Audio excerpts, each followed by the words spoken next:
may bago na naman kaming gagawin ngayon, isang gate, kaya lang isang paypay lang ito. Hindi siya masyadong malaki, yung normal na pambahay lang. So susukatan namin yung site para i-double check kasi hindi ako nagsukat. I-double check ko lang ang mga sukat para pag putol ng materyales eksakto ka na mamaya. Ando doon yung nagagawa na yun ang gagawa namin ng gate. So ito double check ko yung mga sukat para pagputol walang problema. Ayan, tingnan mo sa may tuhod. Pag pumunta ka ron, isakso sa tuhod mo. Doon ka kumuha ng sukat sa loob. Nakikita mo? Sige, isukatin mo para may dito, clear natin. Ito okay to. Walang problema diyan sa medyo okay na diyan eh. Kaunting ano lang. Ayan, diyan. Ayan, yan ang sukatin mo. Sa loob. Sa loob ka na kumuha. Ano sukat? Exercise na pala to. Ilan? Puro 3/4, 47 3/4. 47 and 3/4. 47 47 3/4. and 3/4. Hindi kahit kalahati na lang. Oo, pwedeng medya na lang ang allowance natin. Hindi, unurin natin kasi papaling sa kaloob eh. Yan ang, hayaan mo siyang hahabulin ng mason yan. Basta yun ang final natin, 47 and 3/4. Tapos yung taas niyan, i-double check mo rin. 6.5 ang gusto. Tinerno ko dito sa... Wala na silang nosing na ilalagay sa taas. Yung parang ilaw. Ilan? Hindi, baka yung finishing nila, ibig sabihin may ilalagay na sapatos dyan eh. May ilalagay. Yung iba kasi gusto... Yung iba kasi naglalagay ng ilaw, kaya... Lalagyan pala ilaw. O, tanongin mo kung lalampas tayo dyan. Kung gusto nila, pantay lang talaga dyan o lalampas pa tayo. Kasi nagpas ng 6.5. Ilan ang sukat hanggang ilalim yan? Ito, ayan yan. Yung sukat ko. Ayan ang 78. Oo, ayan yan. Nagpas yan doon sa post.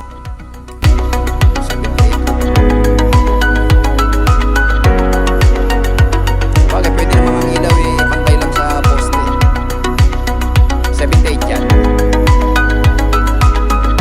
Ito ang pinakailalim, hindi na sila magpipinis dito.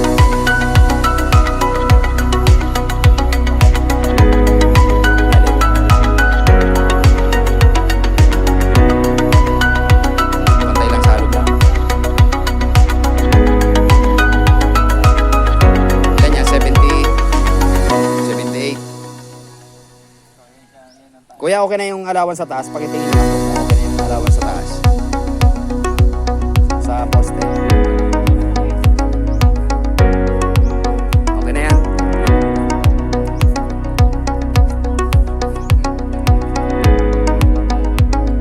So, final. 78 tayo. O, sige. 78. Masirahin niyo yan, kuya eh. Masirahin niyo rin.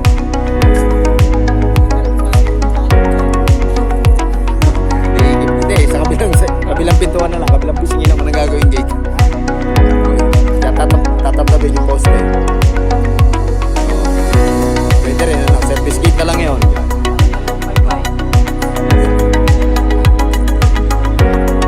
Pwede yan dito, gibay na lang yung sa poste. Magiging service gate na lang yun yung kabila. Daanan na lang yung tao. So ang final natin, 78, tsaka 47 and 3/4. Ganito ang gagawin namin na design. Pala yung action. Makita rin. Taas ay 78. Tapos ang final namin ay 47 inches ang lapad. So ito ang magiging design. Ikaw talaga. Walin ka talaga. Bruno, halika. Bruno. Hoy. Ayaw mo tumingin ha. Okay, magpuputol na kami ngayon ng materyales. Yung mga frame muna unahin, yung mga tubo ang puputulin ko. Frame lang muna lahat. Pagkatapos, yung mga design ni Rudy na assemble na yung frame. Magpuputol muna kami.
Tara.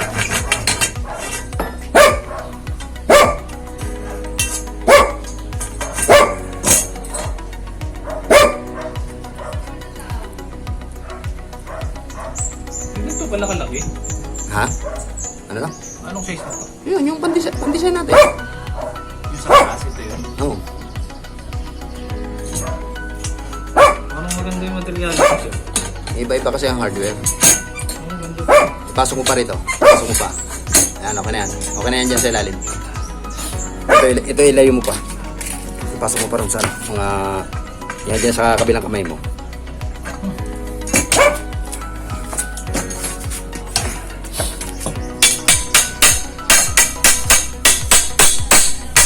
May baba lang.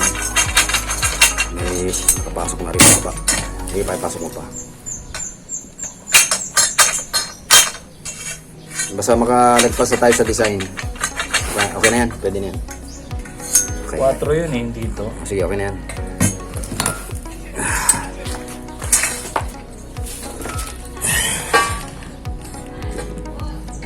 Ngayon, iskwala na natin yan.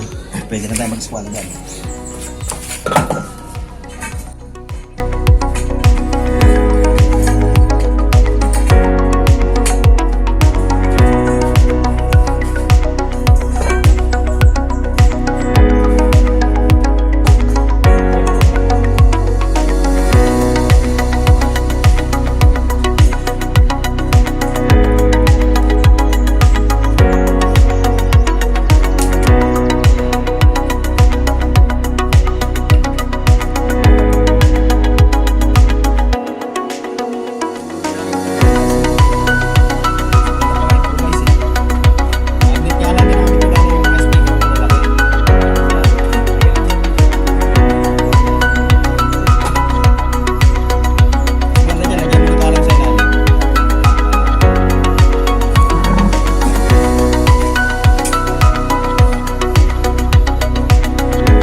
wala kami pambara sa gitna kaya nag-improvise na lang kami. Oo. Tatlong square bar ang pinagdugtong namin para pambara, para matigas. Ako na dyan, Jake.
Nag-improvise lang kami ng pang diagonal. Ginamit ko lang ay mga square bar kasi wala kaming tubo. Para hindi masyadong maliko. Ganito ang ginawa kong pang bara sa gitna, pang diagonal. Kasi pag hindi triplihin, medyo malubay ang square bar. Kaya ginawa kong tatlo. Ito yun. Tapos sa dulo, naglagay ako ng flat bar. O stopper. Okay, so kukunin ko muna yung diagonal nito.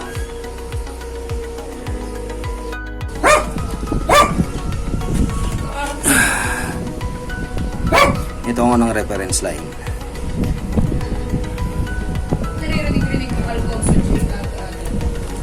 Babangga muna rito sa dulo, tapos kukunin yung sukat sa kabila. Tapos kukunin din yung sukat doon sa kabila.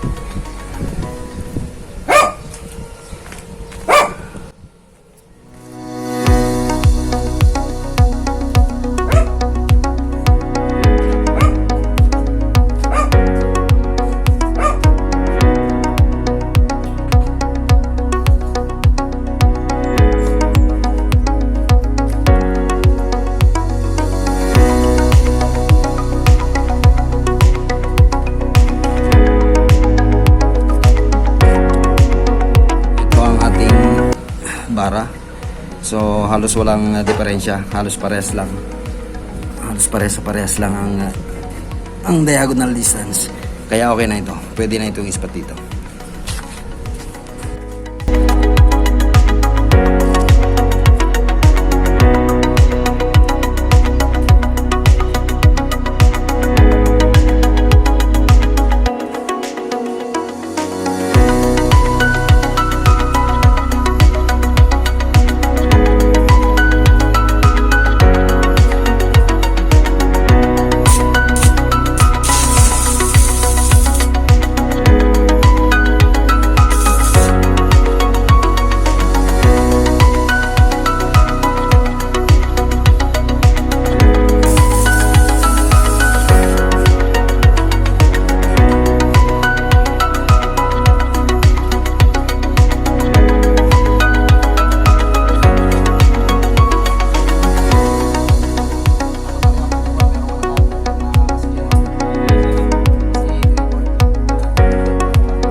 natin kung may sample ka na. Yun na lang ang gawin natin ng ano.